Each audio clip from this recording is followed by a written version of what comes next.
Senhor esteja convosco. Proclamação do Evangelho de Jesus Cristo, segundo Lucas. Glória a vós, Senhor. Naquele tempo, Jesus entrou num povoado, e certa mulher, de nome Marta, recebeu-o em sua casa. Sua irmã, chamada Maria, sentou-se aos pés do Senhor e escutava a sua palavra. Marta, porém, estava ocupada com muitos afazeres. Ela aproximou-se e disse: Senhor, não te importas que minha irmã me deixe sozinha com todo o serviço? Manda que ela me venha ajudar. O Senhor, porém, lhe respondeu: Marta, Marta, tu te preocupas e andas agitada por muitas coisas. Porém, uma coisa é necessária. Maria escolheu a melhor parte, e esta não lhe será tirada. Palavra da salvação. Glória a vós, Senhor. Criançada, agradeço a catequista pela explicação do Evangelho de hoje, mas também o padre tem algumas coisas para poder acrescentar e ajudar um pouco nessa nossa reflexão. Como assim? Nós precisamos ser muito sensíveis para poder perceber alguns detalhes no Evangelho que simplesmente em uma leitura ou duas, nós não conseguimos prestar atenção e até mesmo ver o que Jesus quer nos dizer um pouco mais aprofundado sobre o nosso discipulado, sobre o nosso seguimento a Ele. Como assim? Realmente, Marta e Maria eram muito amigas de Jesus, igual como seu irmão Lázaro. E aí logo no começo do Evangelho tem um detalhe importante. Como assim? Jesus estava ali nas redondezas e Marta que chama Jesus para entrar na sua casa. É Marta que convida Jesus a estar com eles. E o que isso significa? É que Marta realmente tinha já o seu coração aberto a Jesus e entendia quem Ele era e a sua importância. É por isso que ela queria que Jesus estivesse com eles ali. E aí no nosso dia a dia, no nosso discipulado, na nossa amizade com Jesus, isso também acaba sendo um ponto importante. Por quê? Nós só vamos permitir ou deixar que Jesus entre no nosso coração quando nós realmente entendermos que Ele é importante para nós e que nós devemos ficar sempre próximos dEle. E aí no nosso dia a dia, na nossa oração, vamos sempre repetir e pedir que Jesus entre na nossa casa, faça morada dentro de nós. E aí, quando nós olhamos aí Jesus dentro da casa delas e Maria aos pés de Jesus, é para poder mostrar também o quê? Que Maria ali naquela situação se colocava na postura de discípulo. Quem que é o discípulo? É aquele que escuta do mestre algo para poder aprender e colocar em prática no seu dia a dia. E aí na figura de Maria, nós também precisamos entender essa postura do discípulo, que também é a nossa.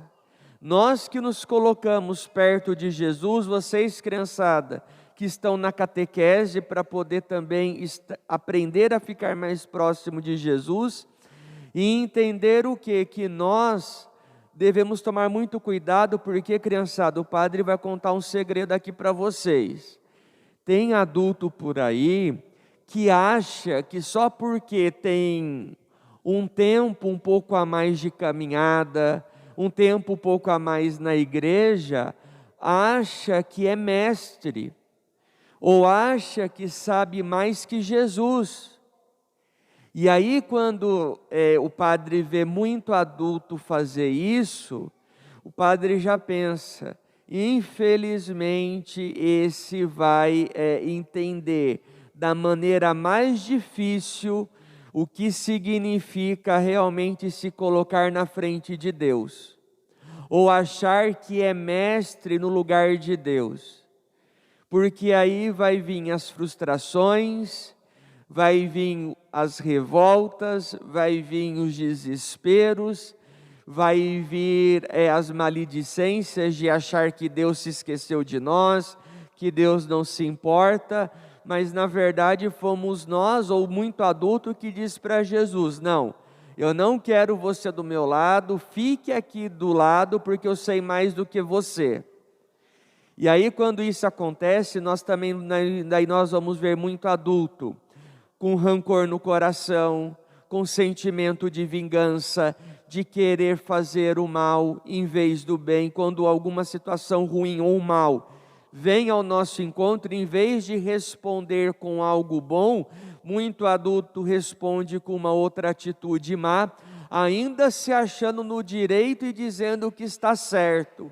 Quem pensa assim, infelizmente, ainda não entendeu qual é a dinâmica de Jesus e o que realmente Deus pediu para que nós realizássemos, porque tenho certeza que Deus nunca faria um ato mal para os seus filhos e nunca pagaria mal com o mal, mas sim com o bem, e Jesus nos ensinou isso durante toda a sua caminhada aqui nessa terra.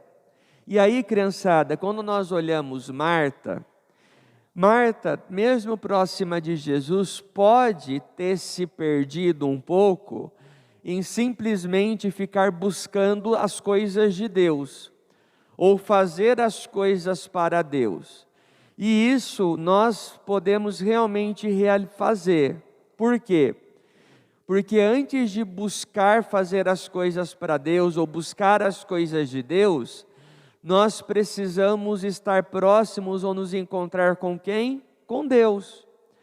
É através dessa proximidade de uma vida de oração, enfim, que realmente nós vamos entender o que nós precisamos fazer, aprender a colocar Deus como prioridade e aí também não se perder no caminho, sabendo escolher sempre aquilo que é certo. E aí tem o último ensinamento desse evangelho que realmente é o detalhe que passa também desapercebido. E aqui, criançada, olha aqui para o padre, porque é muito importante isso agora. Infelizmente, quando nós olhamos, ou muito adulto por aí olha a figura de Marta e Maria, querem pensar quem fez o certo ou quem fez o errado, comparando uma com a outra.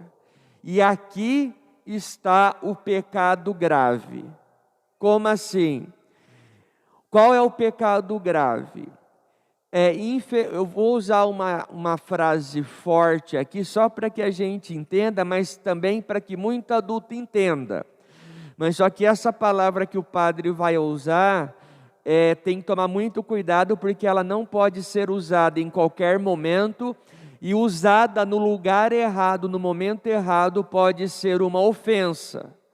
Então é só para que a gente entenda e para que muito adulto entenda.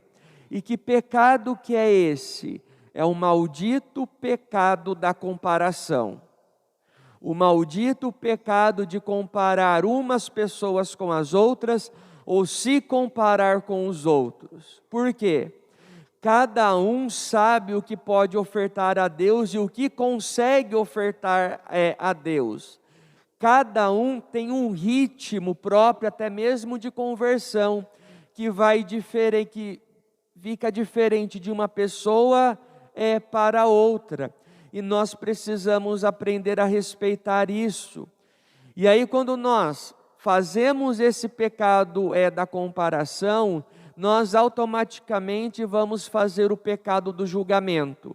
E ao fazer o pecado do julgamento, vamos fazer o pecado de levantar falso testemunho das pessoas. Por que eu falo isso, criançada? É que tem hora que quando tem adulto que vem confessar com o padre, fala o seguinte: padre, eu tenho esse pecado que eu acho que é grave, e aí tem aqueles pecadinhos do dia a dia, sabe? E aí começa a elencar umas coisas ali, e aí fala, aí a gente tem aquele pecadinho da fofoca, que todo mundo faz mesmo. E aí, criançada, o que eu quero dizer para vocês e também para muito adulto? Fofoca, independente do que seja, não é pecadinho. Fofoca é levantar falso testemunho. E levantar falso testemunho é um dos 10 mandamentos. E se nós somos infiéis ou quebramos qualquer um dos 10 mandamentos, é pecado mortal. E pecado mortal nos afasta da comunhão com Deus e nos afasta inclusive da comunhão eucarística do pão e do vinho, porque a pessoa precisa se arrepender, se confessar, para que aí possa voltar a ter comunhão com Deus. Isso para que a gente realmente entenda que a nossa missão como cristãos não é ficar criando expectativa em relação às pessoas, ou esperar que as pessoas façam aquilo que nós queremos, ou mais ainda, cobrar dos outros virtudes, atitudes boas que nem nós conseguimos fazer ainda. Então precisamos realmente tomar muito cuidado e aí aprender que realmente vivemos em comunidade e que a nossa missão é de nos auxiliar e não ficar julgando uns aos outros e muito menos se comparando com os outros ou comparando os outros com outras pessoas, porque cada um sabe o que consegue ofertar, o que pode ofertar e tem um tempo diferente de se aproximar de Deus. Então, que nesta Santíssima Eucaristia no dia de hoje, criançada, rezando a Deus, vamos pedir a Ele que nos ajude a estar mais próximos dEle e que possamos acolher Jesus no nosso coração como fez Marta, e também ficar aos pés dele aprendendo de Jesus como fez Maria. Então, no instante de silêncio, aqui sentados ainda, vamos pedir a Deus que esteja junto de nós e que os adultos ainda possam meditar um pouco mais sobre a palavra de Deus. Louvado seja nosso Senhor Jesus Cristo.